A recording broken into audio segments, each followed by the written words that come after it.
మిత్రులారా నమస్తే. నేను ఈరోజు ప్రధానంగా చెప్పే విషయం ఏంటంటే, ఏదైనా పత్రిక ఉన్నా ఈ ప్రజల కోసం ఎవడైనా ప్రశ్నించాలంటే ప్రభుత్వాన్ని టార్గెట్ చేయాలి. అంటే ప్రతిపక్ష పార్టీకి మద్దతుగా ఉండాలి. కానీ ఈ శరణార్థి పత్రిక, ఈ క్యూ న్యూస్ ఏదైతుందో ఇది శరణార్థి తెలంగాణను పెట్టుకునే కంటే శరణార్థి తీన్మార్ మళ్ళీ అని బ్రోతర్ హౌస్ అని పెట్టుకుంటే బాగుండేది. వాస్తవంగా చెప్తున్నా. ఎందుకంటే గతంలో వానికి మనం సపోర్ట్ చేసినాం. అందులో నేను కూడా వానికి సపోర్ట్ చేసిన దాంట్లో. కానీ ఈరోజు ఈ క్యూ న్యూస్, ఈ శరణార్థి కార్యాలయం ఒక బ్రోతర్ హౌస్గా తయారైంది. ఒక బ్రోతర్ హౌస్గా తయారై ఏం వార్తలు రాస్తుండో ఒకసారి మనం ఆలోచన చేయాలి ప్రజలారా.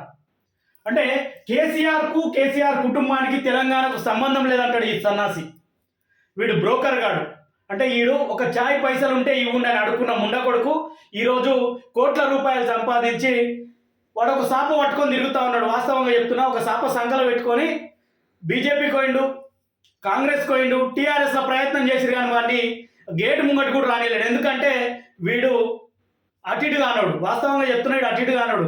ఇప్పుడు సాప పట్టుకొని తిరుగుతుండే నాకు భువనగిరి ఎంపీ టికెట్ ఇవ్వండి, లేదంటే ఎమ్మెల్సీ ఇవ్వండి అని చెప్పి ఆడ చామల కిరణ్ కుమార్ రెడ్డి ఆయన పోటీ చేసి ఆయన గెలవనీకి ప్రయత్నం చేస్తుంటే ఇప్పుడు పోయి ఆయన కోసమే, ఆయన కాదు టికెట్ నాకు ఇవ్వాలి, ఆయన కంటే నేను చాలా బలవంతుడిని, కాంగ్రెస్ పార్టీకి చాలా పనిచేసిన అని చెప్తా ఉన్నాడు ఈ సన్నాసి. అరే నీకు దమ్ముంటే ఎక్కడన్నా పోటీ చేయరా, నీకు ఒక డిపాజిట్ కూడా రాదు. కానీ ఈ సన్నాసి ఈ బ్రోకర్ హౌస్ను అడ్డం పెట్టుకొని ఈరోజు ఏం రాతలు రాస్తుంది చూడిగో. శ్వేతపత్రం తుస్సంట, ఉడకని కేటీఆర్ పప్పులు, అట్టర్ ఫ్లాప్ అయిన కొత్త డ్రామా శ్వేతపత్రాన్ని జనం కనీసం కలే. ఇక రూపాయలు 7 లక్షల కోట్ల అప్పు చేసినాం. రాష్ట్ర ప్రభుత్వం శ్వేతపత్రంలో 6,70,000 అప్పులు చూపించిండ్రు. కాళేశ్వరంపై ఏ విచారణకైనా సిద్ధం. కొత్త అబద్ధాలకు తెరలేపిన కేటీఆర్ నాడు పార్టీలో తెలంగాణ పదాన్ని తొలగించి నేడు మళ్ళీ ప్రజల్లో తెలంగాణ సెంటిమెంట్ రెచ్చగొట్టే ప్రయత్నం. ఖచ్చితంగా చెప్తున్న ప్రజలారా, కేసీఆర్ తప్పు చేసినప్పుడు ప్రశ్నించినాం. వాస్తవంగా కొన్ని తప్పులు చేసినప్పుడు మనం ప్రశ్నించినాం. అందులో నాది కూడా ఒక గొంతుంది.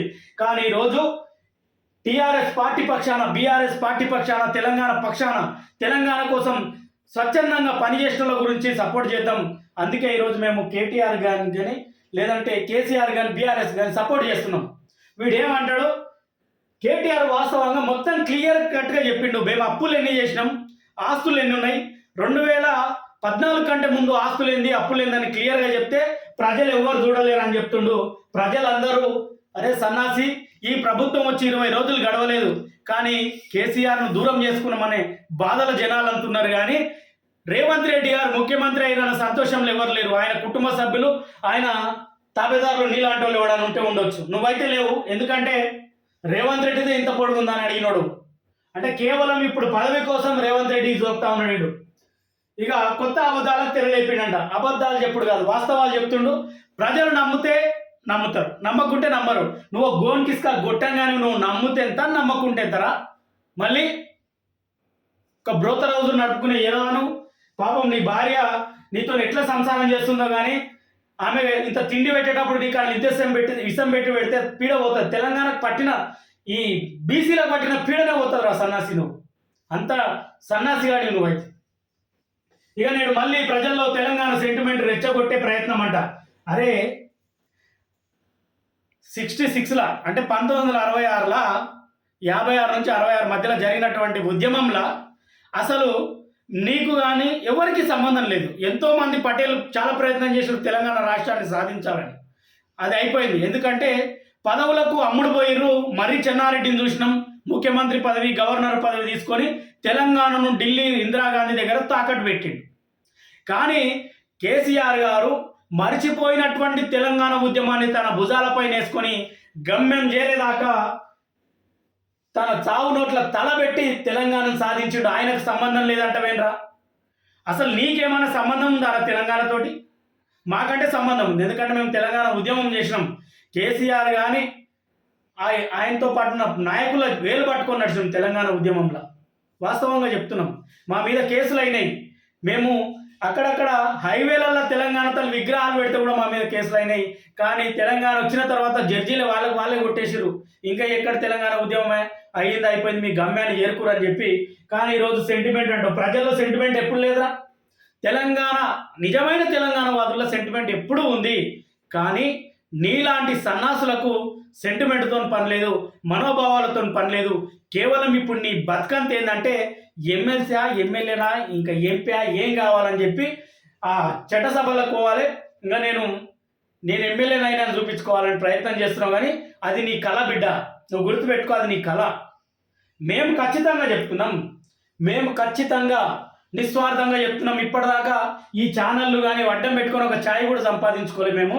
కానీ నువ్వు అడక తినే ముండ కొడుకువి. ఇక విషయం ఏంటంటే ఖచ్చితంగా చెప్తున్నాం, మేము కాంగ్రెస్ పార్టీకి వ్యతిరేకంగా పనిచేస్తాం. మంచి చేస్తే ఖచ్చితంగా మంచి చేస్తే మంచి అయిందని చెప్తాం, చెడు చేస్తే చెడు అయిందని చెప్తాం. ఈయన ఏమంటుండు ముఖ్యమంత్రి గారు, ఐటీ కట్టిన వాళ్ళకి రేషన్ కార్డు అంట. ఇక 3 ఎకరాల భూమి ఉంటే రేషన్ కార్డు అంట. ఐటీ కట్టిన వాళ్ళకి రైతు బంధు ఇయ్యారంట. ఈయననే అన్నాడు, అరే సన్నాసి 3 ఎకరాలు 2 పంటలకు ఎందుకు ఇస్తున్నావు, 3 పంటలకు ఇవ్వాలి అని చెప్పి. అది కూడా బయట పెడతా అతి తొందరలో. మరి ఈయననే వీళ్ళందరికీ కట్ చేసి మరి ఏం చేస్తున్నట్టు? దాని గురించి ప్రశ్నించురా, నీకు శాతనైతే, నువ్వు మొగోడు అయితే. నీ దిక్కుమాల మూడ కొడుక ఎక్కడ దొరికినవరా నువ్వు తెలంగాణకు? ఇక ఇబ్బంది పెడితే ఇంటికే. డిసెంబర్ 28 వరకు గ్రామ సభలు, ప్రతి 4 నెలలకు ఒకసారి సమీక్ష. ఇక ఈ రాతలు చూడు, తప్పులు రాతలన్నీ. ఇక ఇది ఎన్ని రోజులు అనుకోవాలి? 0 పెట్టి రో పెట్టిండు, మళ్ళీ దానికి స్పేస్ ఇచ్చి లో పెట్టి 6 గ్యారంటీలు అమలే ధ్యేయం.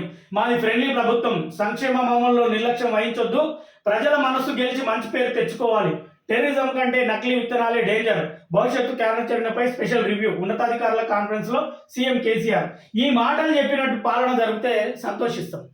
వాస్తవంగా చెప్తున్నా, ఈ మాటలు చెప్పినట్టు పాలన జరిగితే సంతోషిస్తాం, ఈడ ఎత్తి నెత్తిన పెట్టుకుంటాం. కానీ కాంగ్రెస్ అంటేనే కరప్షన్, కాంగ్రెస్ అంటేనే కుటుంబ పాలన, కాంగ్రెస్ అంటే గాంధీ కుటుంబం, నకిలీ గాంధీల కుటుంబం, ఇక్కడ రెడ్ల పాలన.